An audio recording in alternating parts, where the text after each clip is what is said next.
Ragging ఈ పదం వింటే ఒకప్పుడు వెన్నులో వణుకు పుట్టేది, ముచ్చెమటలు వచ్చేవి, కూర్చున్న దగ్గరే షెవరయ్యేవారు విద్యార్థులు. ఇప్పుడు ఈ పదం చాలా వరకు వినిపించడం లేదు. విద్యార్థులు సంతోషంగా చదువుకుంటున్నారు, కానీ అక్కడక్కడ జరిగే కొన్ని ఇన్సిడెంట్లు ఇంకా విద్యా వ్యవస్థల తీరును ప్రశ్నిస్తున్నాయి.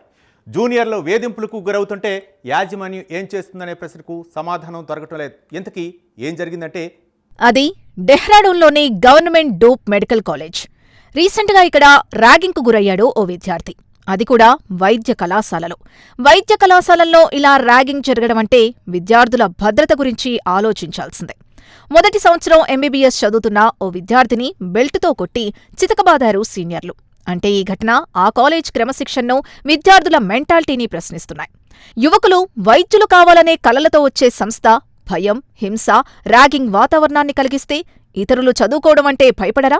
పటేల్ నగర్ ప్రాంతంలో ఉన్న డూన్ మెడికల్ కాలేజ్లో మొదటి సంవత్సరం ఎంబీబీఎస్ విద్యార్థిని సీనియర్ విద్యార్థులు తనను ర్యాగింగ్ చేశారని, అంతటితో ఆగకుండా బెల్టుతో కొట్టారని ఆరోపించాడు. బాధితుడు 2023, 2024 బ్యాచ్లకు చెందిన ఇద్దరు సీనియర్ పేర్లను కూడా తెలిపాడు. అయితే యాజమాన్యం వెంటనే వారిపై చర్యలు తీసుకుంది. వారిని సస్పెండ్ చేశారు. ఈ కేసుపై ర్యాగింగ్ వ్యతిరేక కమిటీ దర్యాప్తు చేస్తోంది. ఒకవేళ నేరం రుజువైతే వారిని పూర్తిగా కాలేజ్ నుంచి తీసివేస్తామని అంటున్నారు ప్రిన్సిపల్. వైద్య కళాశాల వంటి క్రమశిక్షణ కలిగిన సంస్థలో ఇటువంటి ఘటన జరగడం పరిపాలనలో ఆందోళనను రేకెత్తించే అంశమే. ర్యాగింగ్ వ్యతిరేక కమిటీ ఫిర్యాదును తీవ్రంగా పరిగణించిందని, వివరణాత్మక దర్యాప్తు జరుగుతోందన్నారు కళాశాల ప్రిన్సిపల్ డాక్టర్ గీతా జైన్. ये तो इन्वेस्टिगेशंस के बाद ही पता चलेगा क्या मामला है।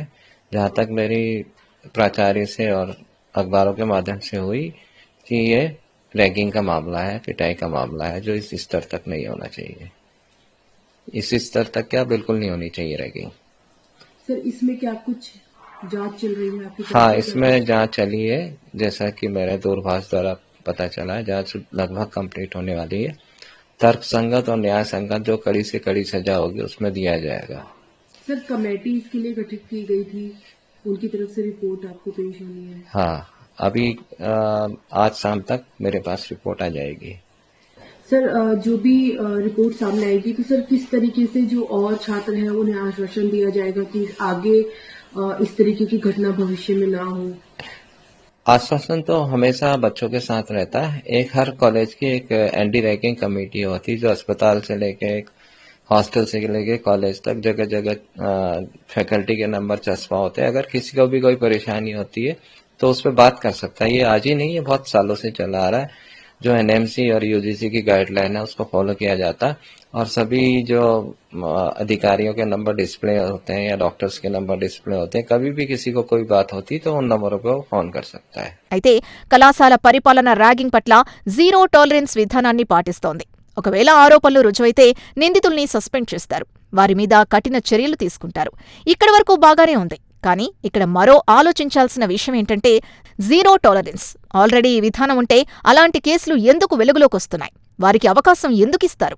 రెండవ ఛాన్స్ ఇవ్వకుండా వారిని సస్పెండ్ చేయాలి. అలాంటిది ఇక్కడ జరగలేదు. కొన్ని సంవత్సరాల నుంచి ర్యాగింగ్ అనే భూతం అంతరించింది అనుకుంటున్నా అక్కడక్కడ ఇలాంటివి వినిపించడంతో ఇంకా భయపడుతున్నారు విద్యార్థులు, వారి తల్లిదండ్రులు. మరి వీటికి పూర్తిగా పులి స్టాప్ పెట్టేది ఎవరు? విద్యార్థులకు భయం లేదా? యాజమాన్యం వారిని భయంలో పెట్టడం లేదా? ర్యాగింగ్ నేరమని నేర్పించడం లేదా?